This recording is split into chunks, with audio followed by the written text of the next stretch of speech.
আমার বন্ধুগণ যে মানুষে আপনার বউ ছাড়িয়েছে এখন হিল্লা লাগছে যে জামাইর লাগি ফিরিয়া হিল্লা বিয়া দেওয়াও ইগুরে যদি কয় হয় দেখিস তোর লাগি শুধু আমি বিয়া দেওয়ার উদ্দেশ্য বউ আমার লাগি হালাল হইতো আমার বউ সইবে না ধরবে না ব্যতিক্রম করবে না টাকা 5,000 করে দিলেন আনা 10,000 এই শর্তে যদি হিল্লার বিয়া হি ফাটায় করে তার নাম ফাটা ফাটায় যদি বিয়া করে আপনার কি মহিলা মানুষরে ফাটায় বিয়া করলে আপনার মানে আর ফাটায় বিয়ে হয়নি না মানে আর সাগলে বিয়ে হয়নি টেকা ফুলাইয়া যে ফাটায় বিয়া করছে এগু হইল ফাটা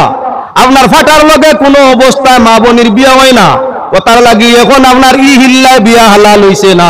মর ফুলাইয়া আর আপনার সাক্ষী দিয়া বিয়া দিসলাই শর্ট করসলাই 5,000 দিন নিয়ম হইল যে বেটায় বিয়া করে হে মোর দিয়া বেটি চালিত তুমি উল্টা করায় খবরদার আমার বউ চইস না এটা শরীয়তের মূল্যায়নতে বেরিলা হয় সমাজটাই ছুটবার লাগে এমনি বিয়া দিয়ার তুমি সইবার লাগি নাই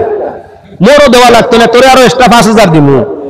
যেগিয়া এই 5,000 দিছে ওটা গুনাহ করছে যেগিয়া নিছে ওটা গুনাহ করছে বিয়া যেখান হইছে ওখান গুনাহ হইছে ওখান গুনাহ হালাল হইছে না